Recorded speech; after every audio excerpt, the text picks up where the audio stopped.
Hey, how's it going? Welcome to Mike's Toy Box. Today, taking a look at my 1989 Suzuki RM125. I've had this since 1992, so like 31 years I've had it, and I bought it from the original owner, and it's pretty much all stock. Not been abused too bad. It's had maybe the tires replaced,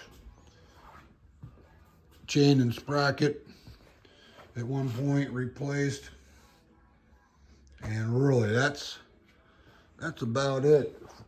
You know, I've shown some neglect, so I thought I better get out and show it some love, maybe. Just recently, I've been cleaning it up a little bit. I did tear the carburetor apart, rebuilt that, installed some new reed valves in, and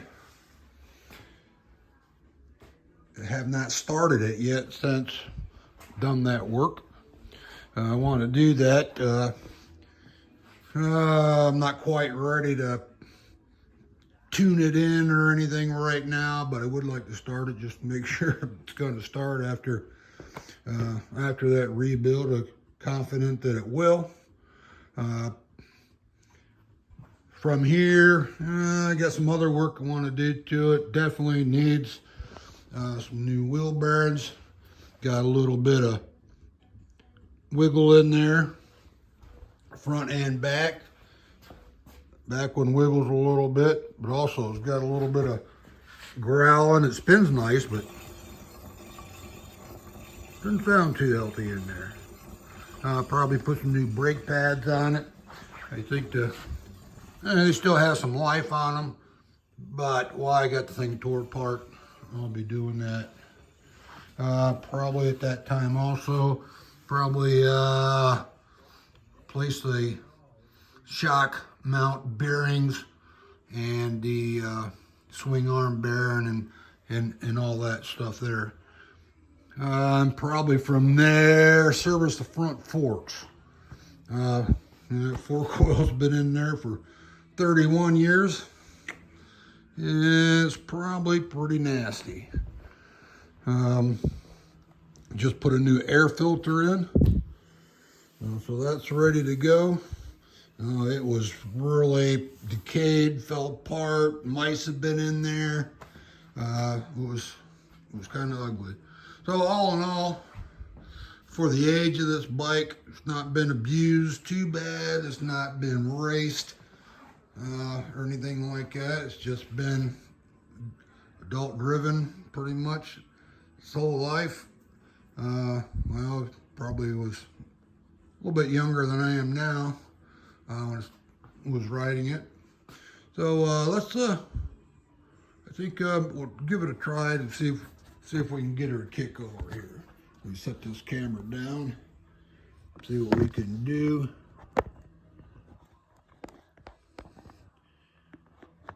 Now let's see. I think that'll work.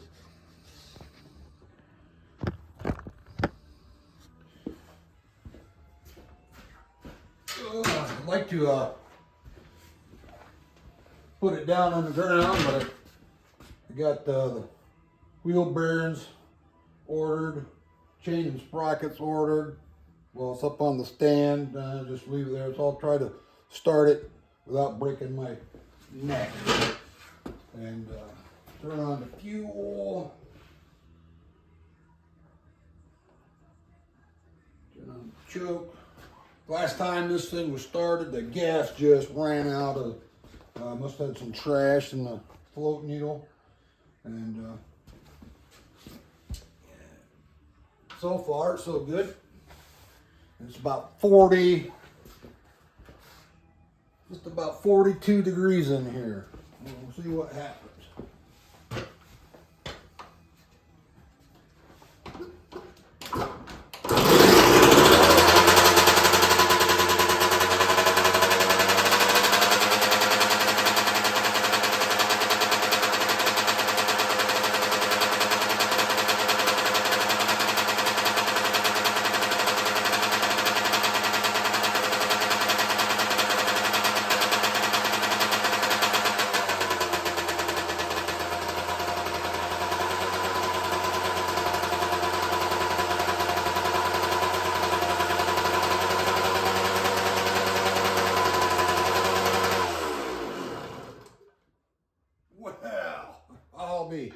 I gotta, for that idle adjustment there, gotta do something with that. That's kind of out of whack here a little bit.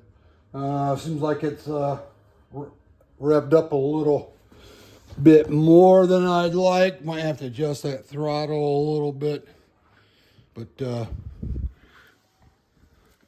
thing here was turned out pretty much all the way and didn't really make no difference. But I was about to lose my lock nut there.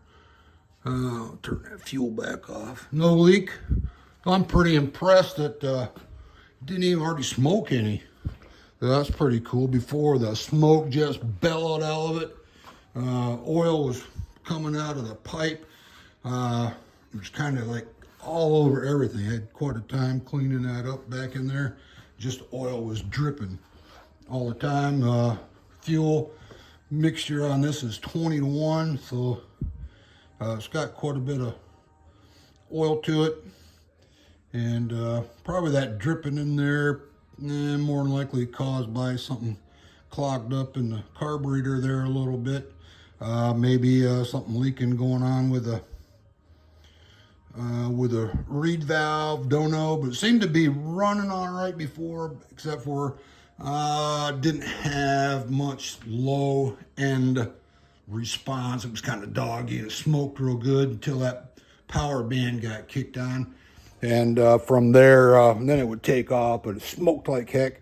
And so hopefully this will run a little better. So, but it probably won't be till springtime and get to take it out and give it a try, but get it all ready for next season anyhow. So next stop, forks, wheel bearings, chain, sprocket. See you then.